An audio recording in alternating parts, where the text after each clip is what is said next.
Uma faxineira ouviu a conversa dos árabes e avisou o milionário. O que ela fez em seguida os chocou. O salão de reuniões do 50º andar parecia um outro mundo. Luz que vinha do vidro do chão ao teto, brilho perfeito de mogno polido, cadeiras de couro que pareciam crer na própria importância. No centro, sobre a mesa, repousava o contrato com letras que prometiam transformar a cidade, e o nome de quem o assinasse em lenda.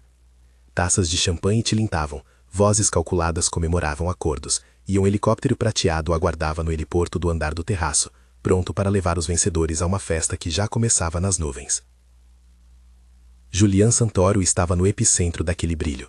Jovem, impetuoso e acostumado a vencer, ele ria alto, fazia gracejos e rodopiava as palavras como se fossem cifras de uma moeda que sem ele não valeria nada. Seus olhos estremeciam com a certeza de que, naquela noite, passava de proprietário de um império a lenda. O terno lhe cabia como segunda pele, a segurança o circundava como sombra fiel. Para ele, tudo era espetáculo, e tudo cabia num gesto. O contrato era a última peça do quebra-cabeça. A poucos metros, trabalhando invisível à maioria, Nádia dobrava panos úmidos. 24 anos, mãos firmes marcadas por bolhas e o corpo exato do cansaço que não se curva à rotina. Filha de imigrantes, bilíngue por necessidade e orgulho, ela movia-se pelo salão com a mesma dedicação com que se movia pela vida. Rápida, silenciosa, atenta aos cantos. Para a maioria ali, ela era apenas a sombra que sumia entre as cadeiras. Para ela, a tarefa inteira era um mapa de onde ninguém olhava. Quando recolhia a última taça do lado de fora da sala de reunião, a superfície do vidro refletiu seu rosto por um segundo. Lágrimas? Não. A marca de algo que não cabia em lágrimas. Um respeito antigo que seu avô, Ibrahim, costumava chamar de o peso da palavra. Ele ensinara a menina a ouvir mais com as mãos do que com os olhos, a perceber quando um silêncio carregava intenção. Era esse treinamento que a mantinha alerta, um pequeno aparelho de radar afinado entre as frequências do poder.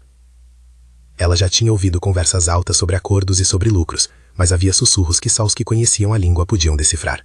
E naquela noite, enquanto recolhia copos atrás de uma das cadeiras, o tom mudou, tornou-se baixo, ríspido, um fio de ameaça sedoso que se infiltrou entre os brindes. Tahalá Suminho, murmurou uma voz masculina, quase abafada pelo tilintar dos copos e o riso afetado de um executivo qualquer. Nádia congelou. A frase foi dita tão perto que parecia vibrar no cabo do pano que ela segurava. A palavra em árabe, transliterada, Tahalá Suminho, ela ouvira em casa no colo do avô. Literalmente, livrem-se dele ou desfaçam-se dele.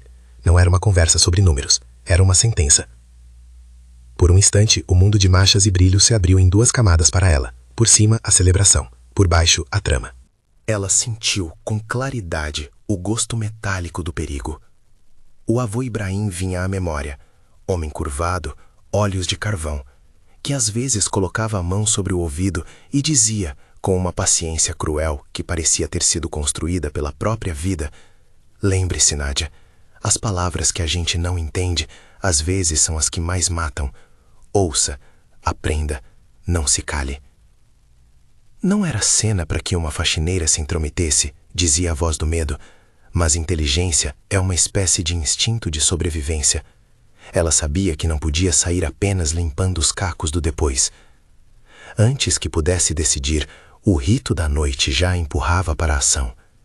Os irmãos que falavam baixo, Malik e Omar Alfadê, moviam-se como se o poder fosse um sopro natural.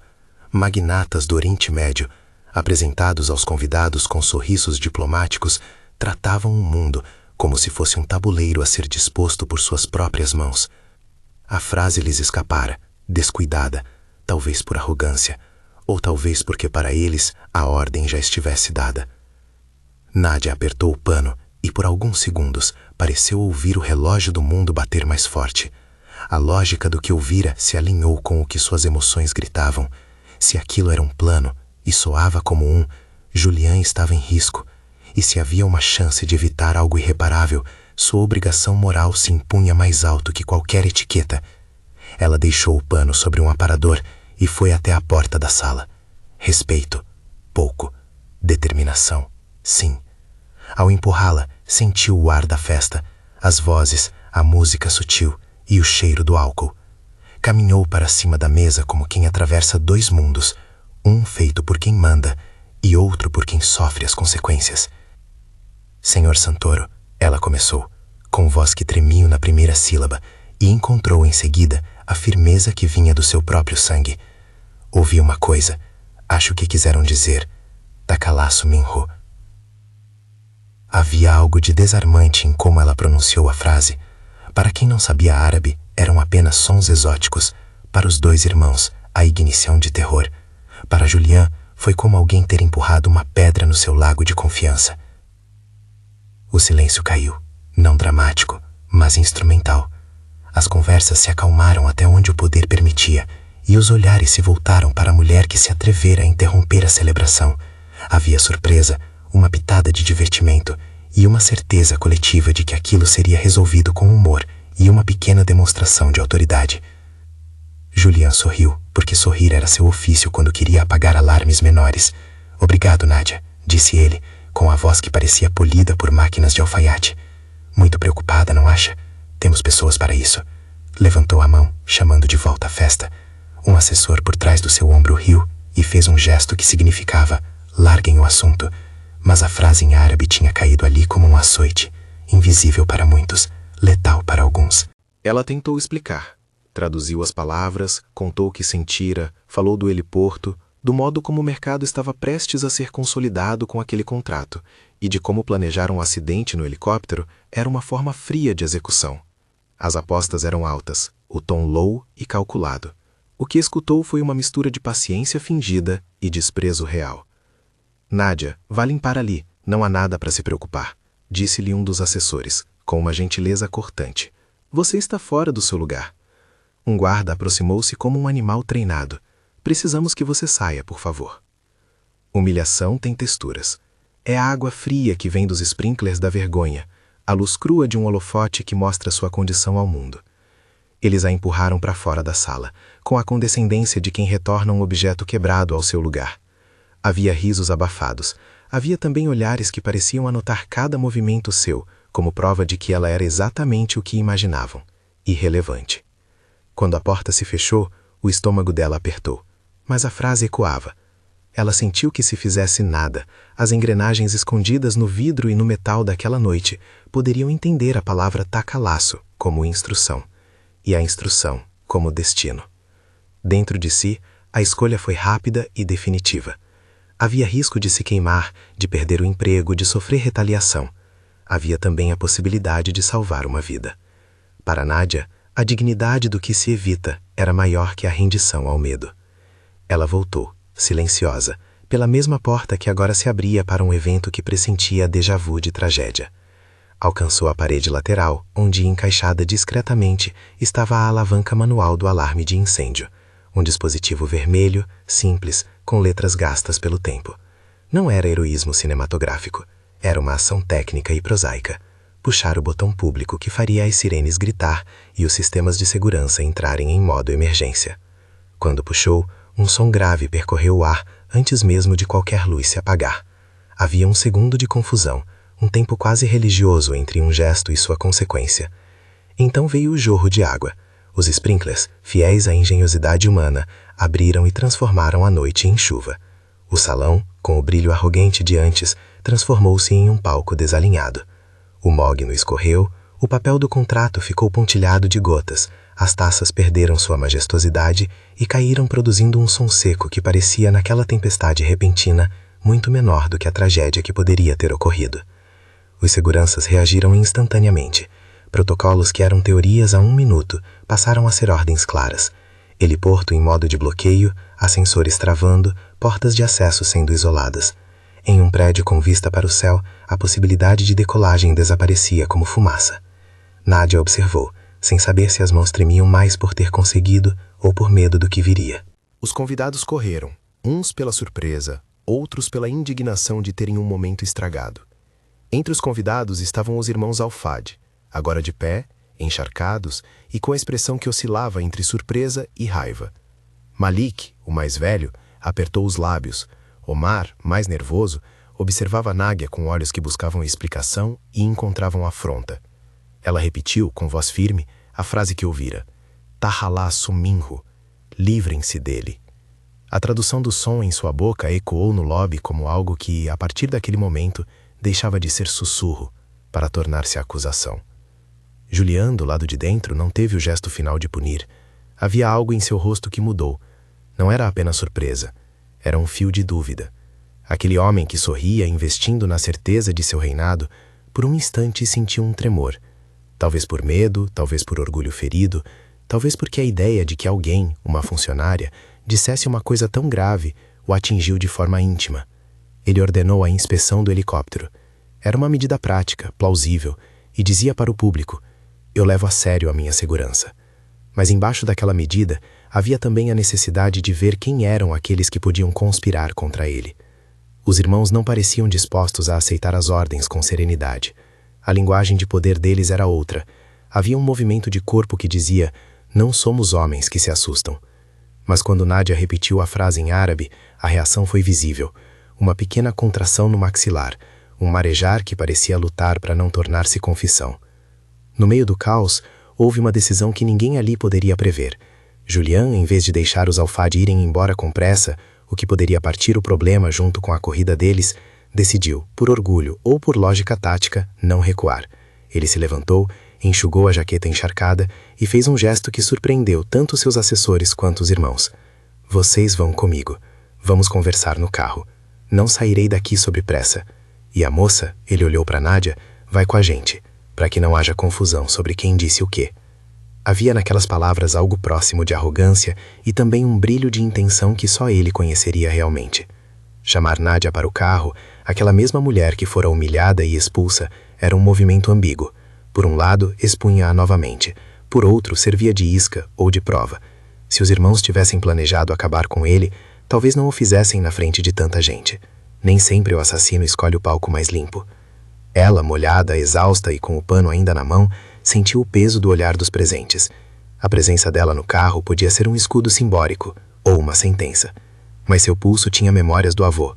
Quando os fortes se esquecem de que há quem escuta, o menor pode virar a balança. Não era hora de medo ritualizado. Ela entrou no elevador com eles. O ar parecia fechado, como se guardasse um segredo. Ou um crime, ou uma revelação.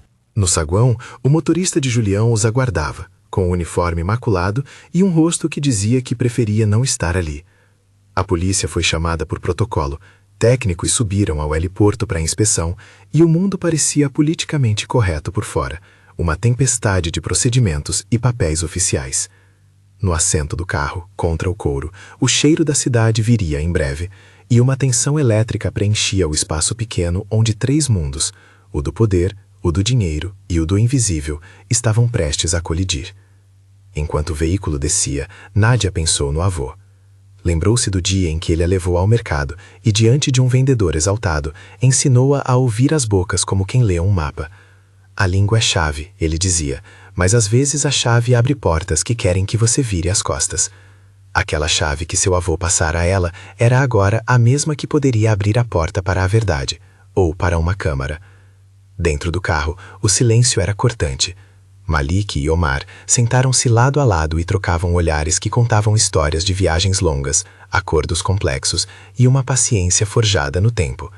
Seus rostos, para quem os via sem saber, poderiam ser apenas de homens cansados. Para Nádia, cada detalhe era cicatriz. A forma como Malik apertava a cinta do casaco, a posição da aliança no dedo de Omar, a presença no joelho de um telefone que não saía do bolso. Julian dirigia, ou melhor, estava acompanhado do seu motorista, mas o olhar dele, fixo no retrovisor, acompanhava cada movimento dos homens ao seu lado. Havia um jogo de faro e força ali. Ele queria provar que não temia, mas a dúvida já consumia uma fatia do seu sorriso. À sua direita, Nádia se mantinha calma por fora, mas o corpo lembrava-lhe que não era invencível. O pano molhado estava guardado sob o assento, a ressaca do cheiro do mocorongo do salão ainda na pele. Quando saíram para a estrada, as ruas noturnas os receberam com luzes e ruídos. O carro pegou velocidade, fatiando o ar com pressa de quem quer se afastar de um palco antes que as consequências cheguem. A cidade, vista ali entre vidros, era um mosaico de facilidades e desigualdades, e Nádia sentiu o peso disso como uma segunda pele. O dinheiro podia comprar portas que se fechavam rapidamente. Ela, pelo contrário, trazia a capacidade de escutar o que ninguém queria ouvir. No banco traseiro, Malik mexeu no bolso e tirou o telefone como quem pega um benhor. Havia mensagens. Ele a segurou por um segundo, olhar curioso, sem a intenção de mostrar. Nádia, com olhos treinados por anos em observação, viu a tela brilhando no reflexo do vidro. Foi um lampejo, nada mais. Mas o lampejo foi suficiente para que sua mente ligasse peças. Se havia mensagens, havia coordenação. Se havia coordenação, havia mais do que palavras. Havia um plano. O carro aproximou-se do túnel que corta a cidade como algo que o tempo atravessou sem pedir licença. A passagem estreita prometia um lugar onde o mundo ficava reduzido a metal e as margens se fechavam. Era um espaço perfeito para um acidente que poderia, em pouco tempo, se fazer parecer natural. Nádia sentiu a respiração rastejar pela clavícula. O avô costumava dizer que o perigo muitas vezes se esgueira com o corpo de um presente bonito. O silêncio do túnel foi exatamente isso, um presente. No instante em que adentraram a sombra comprida, a tensão se tornou tangível. Malik baixou a mão e algo que parecia um gesto casual foi, na verdade, uma preparação. Nádia prendeu o ar. O motorista diminuiu a velocidade por precaução. As luzes internas do carro subiram e baixaram, como se imitando um coração acelerado. Julian, por impulso ou por instinto, virou a cabeça. Ele queria ver o rosto dos homens que poderiam ter traçado sua queda. A cidade do lado de fora foi tragada pelo escuro. Dentro, 3 corpos e um tautismo invisível que se esticava como um fio pronto para partir.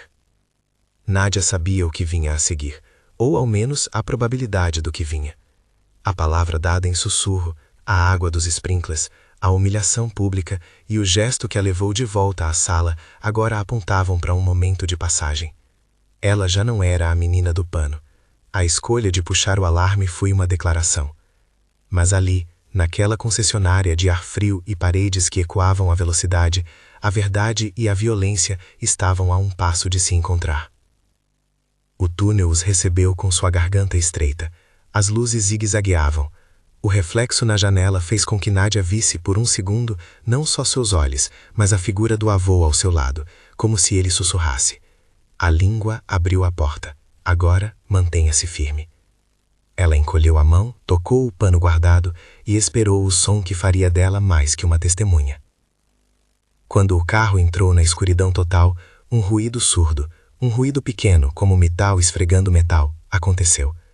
Não foi o som do acidente, mas foi o primeiro som fora do script. Hussein, não. Um movimento, uma tentativa, uma preparação final. E naquele segundo, os olhos do motorista no espelho mostraram uma confusão que ninguém poderia fingir. Nádia segurou a borda do assento até a palma ficar branca. Havia sua vida, havia a vida de Julian. Havia a possibilidade de que a noite que começara com taças de champanhe terminasse com sirenes e sangue.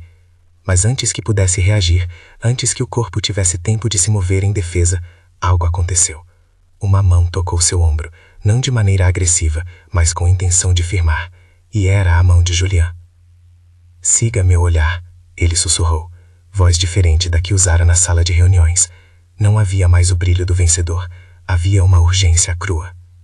Se algo acontecer, grite o que ouviu, diga a frase em árabe. Nádia sentiu uma mistura estranha de incredulidade e alívio. Ele não estava como antes, havia uma linha que se quebrara. O homem que aceitara o risco de expor-se havia, por algum motivo, inclinado-se para a verdade. Havia medo, talvez remorso, e algo que talvez mais tarde pudesse se chamar empatia. O carro descreveu mais alguns metros no túnel. As luzes começaram a piscar com uma irregularidade que soava como batidas de alerta. Então uma luz menor no painel acendeu, e o som abafado de algo que se soltava veio de trás. Uma tentativa clara de desestabilizar o veículo. O ar ficou denso. Nádia respirou fundo, e por um segundo se viu voltar à cozinha pequena de sua infância. Ao avô ensinando-lhe como não ter medo das palavras, mas de suas consequências. Era hora de pagar o preço por ter ouvido. Era hora de agir. Ela abriu a boca para falar, e como um eco distante de um comando que atravessara gerações, repetiu, firme e clara, as palavras que mudariam tudo. Takalasu Minho. Livrem-se dele. A frase, dita por quem ouvira primeiro, já não era mais apenas ameaça, era exposição. No túnel, as sombras fizeram-se densas, e o tempo se partiu em um antes e um depois. A frase de Nádia cortou o ar do túnel e se ancorou nos corpos como uma verdade irritante. Pelo retrovisor, Julião viu os olhos dos irmãos tremerem por uma fração de segundo. Não o medo teatral de quem finge surpresa, mas uma fissura de quem sabe que foi exposto. Malik foi o primeiro a reagir. O movimento veio rápido, raspando contra o tecido do cinto. Um gesto supostamente natural que traduziu outra intenção, quando a mão dele apareceu com uma precisão calculada no bolso. O carro sacudiu quando Malik tentou fazer do gesto uma distração e, ao mesmo tempo, empurrar o volante para o lado. O motorista reprimiu o desvio, os pneus roçaram na lateral do túnel, e uma onda de pânico atravessou o banco como corrente elétrica. O painel soltou um pio de advertência. Era tudo o que um plano montado por homens que achavam ter controle precisava para se tornar ruína. Um pedaço de metal solto, um freio que cedeu, um corte na vida de alguém que não teve culpa por ter escutado uma palavra. Nadia não teve tempo para pensar em frases grandiosas. A memória do pano na mão, do avô sussurrando ouça, converteu-se em reflexão prática. Malik avançou sobre ela com a intenção de imobilizá-la. O mar do outro lado já havia puxado algo que parecia pesado demais para caber num bolso comum. Havia perigo, e era preciso neutralizá-lo. No reflexo do vidro, Nadia viu o telefone de Malik acender novamente, uma notificação, um nome codificado. Ela detectou o movimento das mãos dele, a posição dos polegares, a inclinação do corpo. Sem planejar, apenas reagindo, agarrou o que estava ao alcance. A garrafa de água minúscula que havia sido colocada no compartimento de porta, ainda com uma gota fria no gargalo. Levantou-a com precisão e desferiu um golpe lateral no pulso de Malik. O impacto foi seco. O som do vidro contra os ossos foi abafado pelo rugido do túnel, mas a mão dele se contorceu. Um guincho de dor, não cinematográfico, muito real e feio, ecoou por um segundo quando Malik deixou cair o objeto que tinha na mão. O golpe não foi um movimento soberbo de força sobre-humana. Foi um cálculo improvável, o uso de um objeto pequeno como alavanca, onde a surpresa foi a verdadeira arma. Malik gritou, mais pela surpresa do que pela gravidade do ferimento. Omar tentou se levantar, mas o assento do carro era curto e o espaço estreito. Nadia aproveitou a abertura, empurrou o braço do homem que estava ao seu lado, torceu como aprendera nas vezes em que disputou espaço com a vida e agarrou a arma que, naquela confusão, havia caído sobre o tapete do carro. A arma era maior do que ela imaginara. O frio do metal vivia como um choque direto na palma de sua mão. Sentiu a respiração falhar. Sabia, com a clareza que só o perigo dá, que o próximo segundo decidiria vidas. Não atire, ordenou Julian com voz que já não tinha o verniz do poder, mas uma tonalidade mais crua, urgente e humana. Parada. Agora. A ordem dele alterou a fisicalidade da cena. O motorista reduziu a velocidade com força, o carro raspou e acabou por se encostar numa saída de emergência do túnel, a fumaça de pneus e o apito distante de algo que fora tocado. No espelho, o rosto de Julian estava pálido, a boca seca. Ele parecia menor e mais verdadeiro do que aqueles que tatearam o palco dos arranha-céus. No banco traseiro, Nadia segurava a arma com as duas mãos. Havia um tremor que vinha do centro do corpo, não apenas dos dedos. A visão estava estreita como um cano. As notificações no telefone de Malik brigavam entre si, mensagens codificadas, chamadas que vinham e iam, instruções curtas seguidas de confirmações. Por trás da tela iluminada havia uma arquitetura de sangue, nomes de contato como Equipe B, frases objetivas como finalizar, e algo que as palavras traduzidas não deixavam dúvidas. Não era mais uma conspiração branda de empresários agressivos, era uma trama para transformar um problema em desaparecimento. Julian, com as mãos trêmulas, viu as mensagens. O sorriso forçado evaporou. Alguém havia preparado aquilo com frieza técnica. Quem autorizara o helicóptero, quem alugara o equipamento de sabotagem, e por fim o que havia depois de finalizar, uma referência obscura, que soou como promessa de impunidade. Ele colocou os dedos sobre o telefone e por instinto apertou a tela, salvando as conversas. O dedo dele tocou também uma gravação, um áudio curto em que uma voz masculina, mecânica, confirmava horários e locais. A prova caiu sobre Julian como chuva pesada. Não era suficiente que Nadia tivesse ouvido. Agora havia evidência direta, compacta, datada. Ele engoliu e, pela primeira vez naquela noite, não tentou controlar a cena com charme. Ligou para o número que todo homem com dinheiro tem na terceira gaveta, a central de segurança da sua própria empresa. Pediu que a polícia encontrasse seu carro, a gravação do painel e qualquer testemunha. Pediu também, com uma voz que chegou a fraquejar, que ninguém deixasse aqueles homens saírem. O tempo, que havia se articulado de forma quase conspiratória, passou a correr a favor deles. A inspeção do heliporto tinha mandado técnicos que, por protocolo, haviam acabado de documentar a condição da aeronave. A evacuação determinada pelo alarme havia acionado a central do prédio. Vários chamados para emergência estavam a caminho. Julian, que algumas horas antes se movia no salão como senhor do mundo, agora se movia como alguém que recebera uma notícia que poderia acabar com um nome. O carro ficou parado, as luzes de emergência do túnel refletindo na lataria. O motorista manteve-se calmo porque precisava, o que significava que naquele segundo, mais pessoas que Nadia, guardas, operadores de segurança, estavam chegando. Um helicóptero distante pousando em outro polo, e o som de sirenes que, ainda longe, pareciam traduzir a inevitabilidade. Malik tentou argumentar, a voz saindo por entre dentes cerrados. Foi mal entendido, disse, na língua que usava entre eles, palavras rápidas que, traduzidas à força, pareciam rebaixar as acusações a jogo de poder. Omar, por sua vez, ficou em silêncio. O telefone de Julian exibiu mais mensagens que confirmavam pagamentos a terceiros e instruções para não deixar rastros. Agora não havia mais intimidade que sustentasse o ato de negar. Quando as luzes azuis chegaram, com rabiscos de clarões finos sobre o metal do carro, houve uma espécie de suspensão moral. Homens imensos em coletes acrílicos abriram as portas. Alguns guardas da segurança do prédio vieram com identidades. Um policial avaliou a cena e, com a autoridade que vem da rotina, pediu que ninguém se movesse até que as alegações fossem verificadas. A arma foi colocada sobre o banco, e os passos foram dados em ordem de quem sabia o que estava fazendo. Fotos foram tiradas, a arma embalada, as mensagens baixadas e replicadas por um aparelho forense em posse da polícia. A prisão dos irmãos não foi cinematográfica no sentido de explosões e gritos. Foi procedimental. Mãos algemadas, vozes pedindo para não filmarem, advogados já ao telefone. Os dois magnatas receberam tratamento de prazos processuais. Política, dinheiro e influência debatidas na noite anterior agora se transformavam em evidência material. A cidade, testemunha mansa de tanto espetáculo para o poder, viu seus atores principais ser colocados na fila das consequências. No entanto, a justiça raramente é tão reta quanto a narrativa deseja. No dia seguinte, a imprensa fez o que a imprensa faz. Dividiu a história em manchetes que procuravam cliques e ângulos. Havia quem cantasse o heroísmo de Nadia em manchete grande e havia quem a colocasse em dúvida, falando de distúrbios de ordem ou um incidente provocado para chamar a atenção. Politicamente correto e interesse mal explicado se misturam. Entre ambos, a verdade concreta, as mensagens, a gravação, a decisão judicial provisória de prender os suspeitos pesava mais do que o rumor.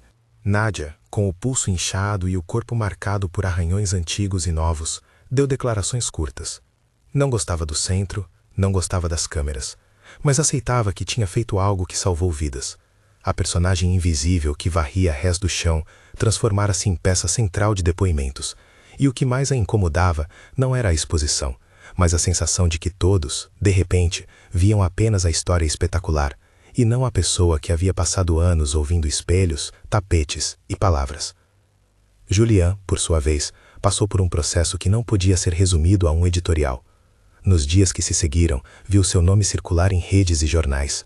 Chamou advogados, mas também passou horas conversando com Andrea, a mãe que sempre estivera apegada a ele, e com pessoas que lhe lembravam que por trás do ego havia uma responsabilidade em suas empresas que transcendia a vontade de ganhar. Houve noites em que ele não dormiu, não por culpa legal.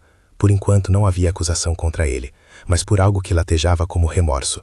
Ver alguém que ele havia mandado para fora do salão de reuniões voltar ao centro da cena por um ato que poderia ter o salvo cortava mais que uma crítica pública. Acertava-o na fibra da humanidade. O encontro entre ambos, após a prisão dos irmãos e o início das investigações, foi silencioso. Julian visitou Nadia numa pequena sala de entrevistas protegida por vidros e a convidou a entrar. Ele estava encharcado, cansado, magro em sua indumentária cara. Seus olhos, que antes tinham aquele brilho de permanente segurança, agora se mostravam mais claros, como se tivessem perdido a película que o orgulho inventara. Eu devia ter acreditado em você desde o começo, disse ele, sem nenhuma teatralidade. Te tratei como se fosse parte da decoração. Não tenho desculpa que justifique isso. Nadia não queria discurso, queria integridade. Olhou-o com a firmeza de alguém que tinha ouvido muito e aprendido a filtrar palavras retóricas. Não preciso de desculpa, Sr. Santoro.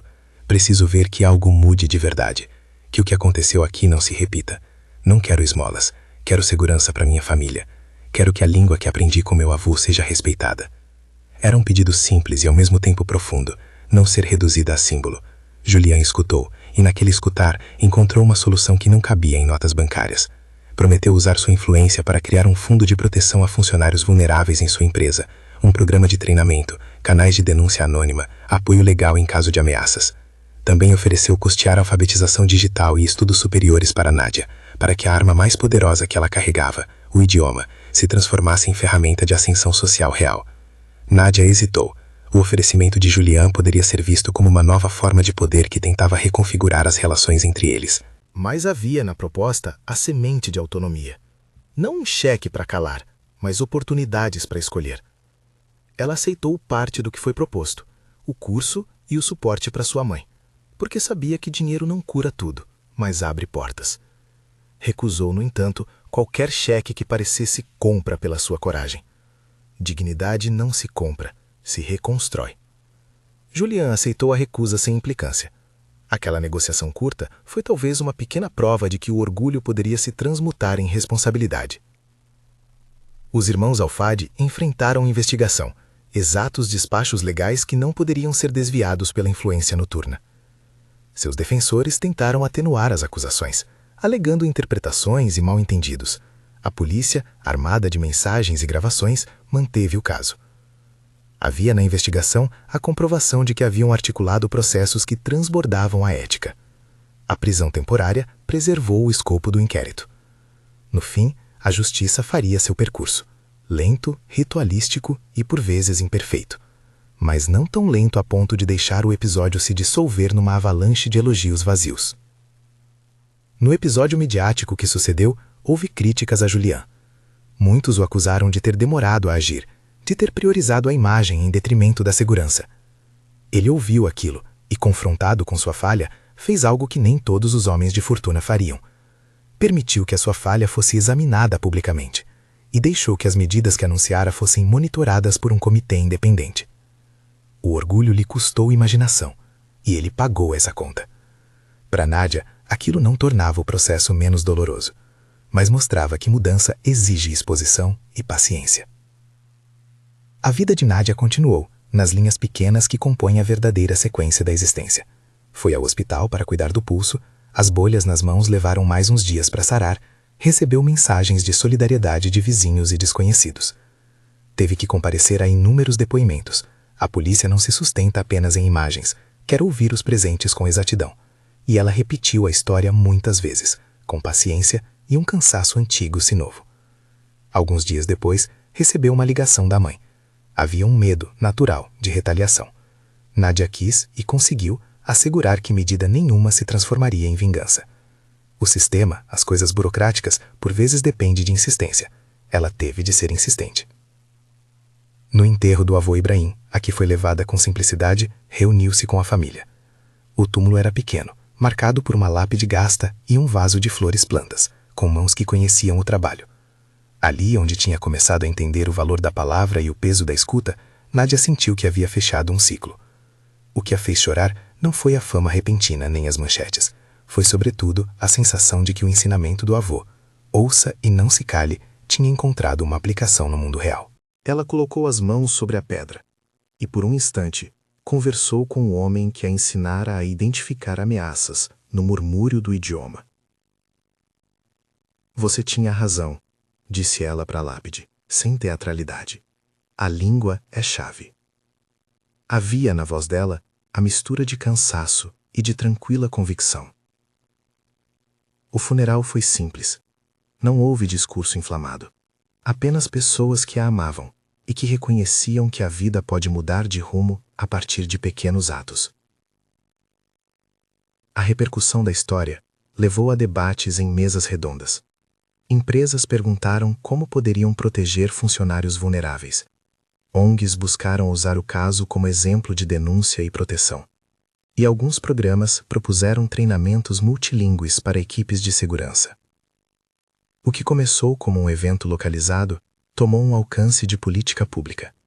Havia, por fim, uma discussão sobre como tornar ambientes de luxo menos propícios a conluios que confundem poder com impunidade. Julian, por sua parte, passou a frequentar, com uma frequência inesperada, as reuniões do comitê que havia prometido criar. Não era a remissão fácil. Houve resistências internas. Antigos conselheiros o criticavam por ceder. Investidores o consultavam sobre riscos reputacionais. Ele escolheu, mesmo assim, persistir. Propôs programas de inclusão e linhas diretas de denúncia. Não foi economia de gesto, mas reconfiguração de prioridades. Parte disso veio do desejo de resgatar algo que parecia perdido. A fé de que sua empresa poderia, de fato, proteger os mais frágeis entre seus funcionários.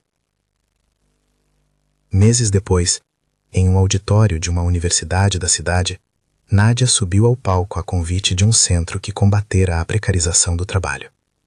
O público era heterogêneo. Estudantes, funcionários do setor privado, ativistas.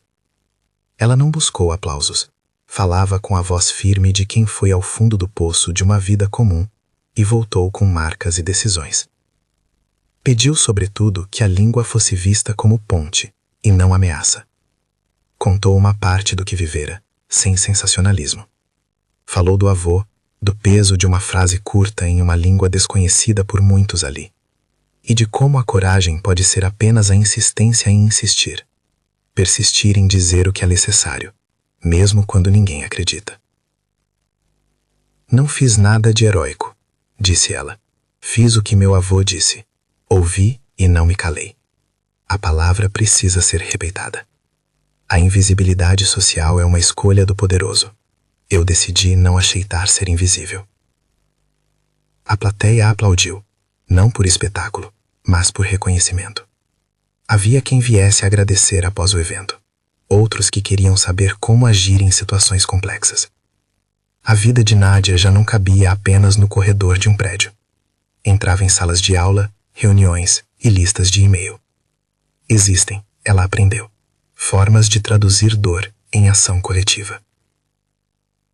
Quanto a Julian, a transformação não foi um passe de mágica. Teve recaídas, decisões impensadas, discussões com sócios. Mas houve também gestos concretos.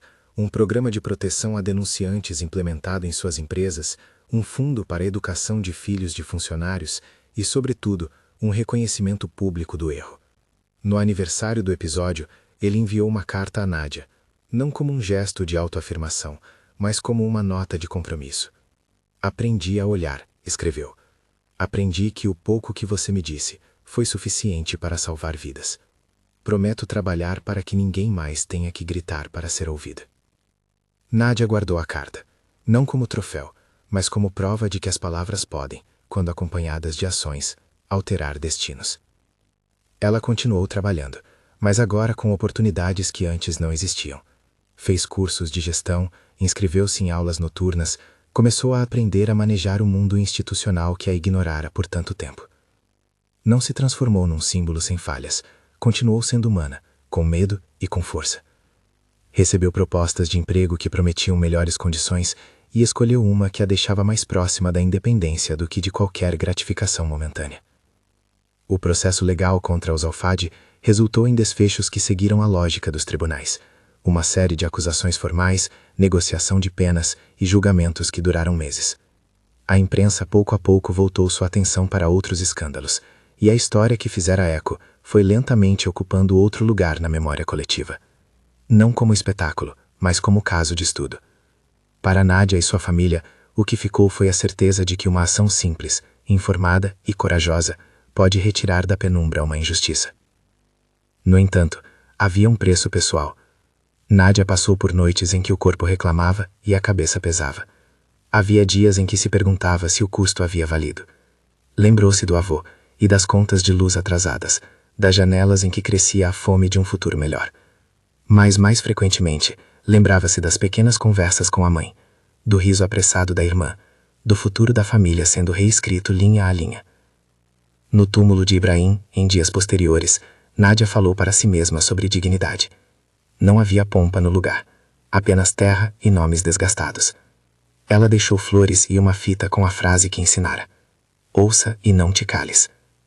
E então se deu conta de que havia de fato alterado algo que ia muito além de um contrato quebrado ou de um helicóptero que não havia decolado. Alterara a ideia de que algumas vozes nunca importam. Sua voz importou. Anos depois, quando perguntavam nos corredores da empresa onde trabalhara como faxineira sobre a mudança mais surpreendente que a vida lhe trouxera, Nádia respondia sem vaidade. Dizia que não era sobre fama, nem sobre recompensas. Era sobre ter escolhas. O que eu fiz naquela noite me deu uma escolha, afirmava. Escolhi entre calar e agir. Escolhi correr o risco de perder o que tinha para proteger vidas.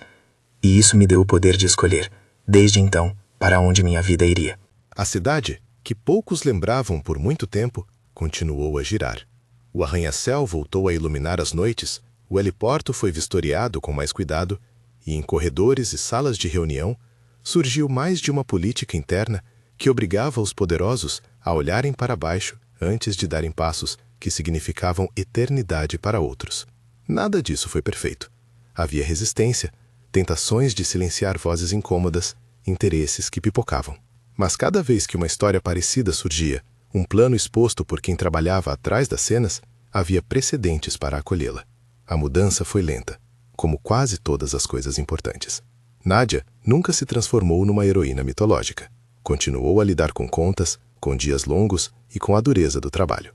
Mas também ganhou a possibilidade de estudar, de cuidar melhor da mãe e de, em momentos raros, sentar e não pensar que seu destino dependia da benevolência de um homem poderoso. O que fez naquela noite, ouvir, avisar e depois agir fisicamente para proteger uma vida, foi chocante para muitos, porque tirou do papel a imagem confortável do invisível. Para ela foi uma extensão de um ensinamento. As palavras, quando não entendidas, matam. Quando entendidas, salvam. O título que se repetiria em manchetes e conversas, uma faxineira ouviu a conversa dos árabes e avisou o milionário. O que ela fez em seguida os chocou. Guardou, no final, menos sensacionalismo do que verdade. O choque veio não por violência gratuita, nem por algum exagero, mas por uma inversão de papéis. Quem se supunha frágil, tornou-se a peça decisiva que impediu uma tragédia. Nádia não quis o choque como troféu, mas não renunciou a ele como registro histórico. Quando se punha a pensar no que aprendera com Ibrahim, repetia para si as palavras dele, agora com a experiência da noite que mudara tanto. A língua é chave. A chave, no entanto, não abre apenas portas para o saber. Abre também caminhos para a coragem. E foi essa coragem, discreta, humana, custosa, que fez a diferença. Se há uma lição que ficou clara naquela noite, e que ecoou depois, é que dignidade não é privilégio dos que ocupam o centro. É direito de quem ouve, fala e age. E que, às vezes, a decisão de uma pessoa comum é o que impede o espetáculo da ganância de virar tragédia. Se essa história te tocou, compartilhe, para que mais vozes invisíveis sejam vistas, e para que mais pessoas aprendam a ouvir.